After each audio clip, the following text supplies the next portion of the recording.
The sun was setting over the fields of Hertfordshire, painting the sky in soft amber hues as Elizabeth Bennet stood by the window of Longbourn, a sealed letter trembling in her hand. It had arrived that morning, written in the elegant, unmistakable handwriting of Mr. Fitzwilliam Darcy, the man she had once despised and who had, somehow, changed her life forever. Elizabeth had promised herself never to open it. After all, so much time had passed since their parting at Pemberley. The world had changed, and so had she.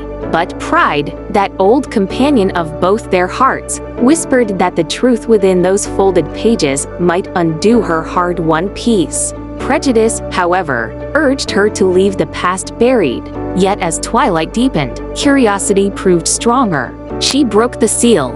"Miss Bennet," the letter began, "forgive the liberty I take in writing once more. It is not to reopen wounds, but to acknowledge what has endured against both reason and pride in my heart." Elizabeth read on, her pulse quickening with each word. Darcy's confession spoke not only of love, but of regret for his arrogance, his interference, and his blindness to her worth. He wrote of the lessons he had learned through her sharp words and sharper spirit. He told her of Georgiana's marriage, of Bingley's new estate near Derbyshire, and of how the memory of her laughter still lingered in his mind as the sound that once humbled and healed him. The letter closed with a single plea: "If you have forgotten me, I understand. But if your heart recalls even a shadow of what once was, I beg only that you write to me once more, even if it is to tell me I am forgotten." Elizabeth folded the letter, her hands trembling. The room felt smaller now, filled with ghosts of pride and the soft ache of things unsaid. Her father's voice echoed faintly from the library below. Her sister's laughter carried from the garden. How strange, she thought, that a few lines of ink could stir the heart more than 1,000 words spoken aloud.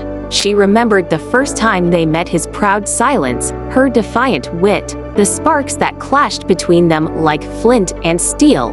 She had judged him then, as harshly as he had judged her. Yet between pride and prejudice had grown something far deeper: understanding. Now, years later, that understanding still lingered. Was it too late to answer him? As she pondered, a knock sounded at the door. It was Jane, her kind eyes soft with concern. "Lizzie, are you well?" she asked. Elizabeth hesitated, then smiled faintly. "Only a little shaken by the past, dear Jane. It seems it refuses to stay where I left it." Jane's eyes fell upon the letter. "From Mr. Darcy?" Elizabeth nodded. "Then, Lizzie," Jane said gently, "perhaps the past isn't meant to stay buried. Perhaps it's waiting to be rewritten."